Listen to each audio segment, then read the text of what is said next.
So this is the clinical case 11 of skill building case series. ये एक easy level का case है।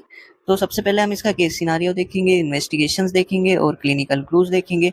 फिर हम बनाएंगे डायग्नोसिस और इसमें क्या क्या इन्वेस्टिगेशंस, इसका बेस्ट इंडिकेटर कौन सा है, इन्वेस्टिगेशन में क्या ट्रीटमेंट है, और हम इसके बारे में जानेंगे कि क्या क्या इसमें क्लिनिकल पॉइंट्स याद रखने हैं। तो चालू करते हैं हम सबसे पहले केस सिनारियो में। तो केस सिनारियो क्या है? अ 23-year-old female presents with fatigue for 4 months, easy tiredness while climbing stairs, dizziness, hair fall and craving to eat ice यानी पीका। पीका क्या होता है? एक ईटिंग डिसऑर्डर है जो नॉन न्यूट्रिटिव सब्सटेंसेस जैसे craving to eat ice, dirt etcetera etcetera.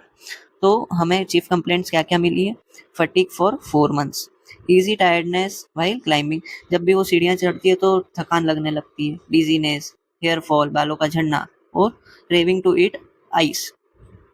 जब हमने एग्जामिनेशन किया तो हमने देखा कि पेलर प्रेजेंट था, स्पून शेप्ड नेल्स थे यानी कोइलोनकिया, माइल्ड ट्रेकिकार्डिया एंड नो फीवर। तो ये एग्जामिनेशन में हमें मिला। हमने चीफ कंप्लेंट्स देख ली है, एग्जामिनेशन देख लिया। अब जब हमने इन्वेस्टिगेशन करवाया तो इन्वेस्टिगेशन में रिपोर्ट क्या आई? हीमोग्लोबिन था 8.2 ग्राम पर डीएल। नॉर्मल हीमोग्लोबिन की रेंज क्या होती है आप कमेंट सेक्शन में बताइएगा। एमसीवी 68 फेम्टोलीटर, सीरम फेरिटिन लो था, peripheral seamer microcytic hypochromic RBCs. तो हमने इन्वेस्टिगेशंस भी देख लिए। अब क्लिनिकल क्लूज हमने चीफ कंप्लेंट से निकाले जो कि थे, और एग्जामिनेशन से निकाले जो कि थे पेलर, फटीग, पिका यानी ice craving, koilonychia, spoon shaped nails, low ferritin and microcytic hypochromic anaemia. तो हमें क्लिनिकल क्लूज से ही पता चल गया था कि इन्वेस्टिगेशन में क्या क्या है कि माइक्रोसाइटिक हाइपोक्रोमिक एनीमिया। तो हमने डायग्नोसिस क्या बनाई? आयरन डेफिशिएंसी एनीमिया की, जिसमें था microcytic hypochromic anaemia. What is the most common cause in young females? Heavy menstrual bleeding, menorrhagia. Menorrhagia के कारण ब्लड का लॉस ज़्यादा होता है जिसके कारण आयरन की कमी हो जाती है, इसलिए ये डायग्नोसिस बना है। Most common cause in young females. Which investigation is the best indicator of iron stores? Best indicator कौन सा है? ये है serum ferritin. Best indicators of the body's iron stores. What findings are expected on peripheral seamer?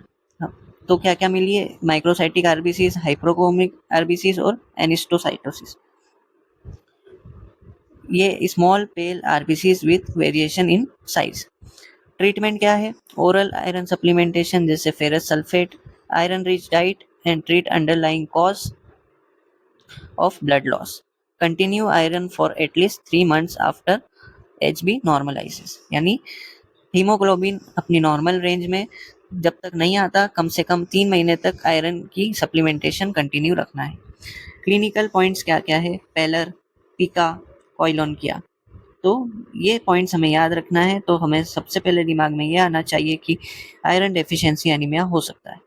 की points to remember: most common cause menstrual blood loss. Look for pica, koilonkia and pallor. Low MCV, low ferritin, confirm diagnosis. Treat the cause and replace iron. Red flags क्या क्या है?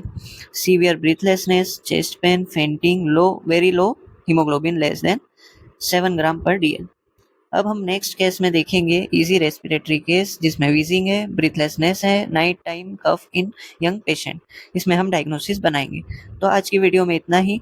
ये same video हमने previously भी post कर चुके हैं, लेकिन इसमें जो क्लिनिकल सिम्टम्स है और जो लास्ट वीडियो में क्लिनिकल सिम्टम्स थे वो अलग थे। डायग्नोसिस सेम बना था, तो आप एक बार उससे कंपेयर करके देख लेना। तो आज की वीडियो में इतना ही। आई होप आपको वीडियो अच्छी लगी होगी। वीडियो अच्छी लगी हो तो लाइक कर देना और चैनल पे नए हो तो सब्सक्राइब कर देना। Thank you.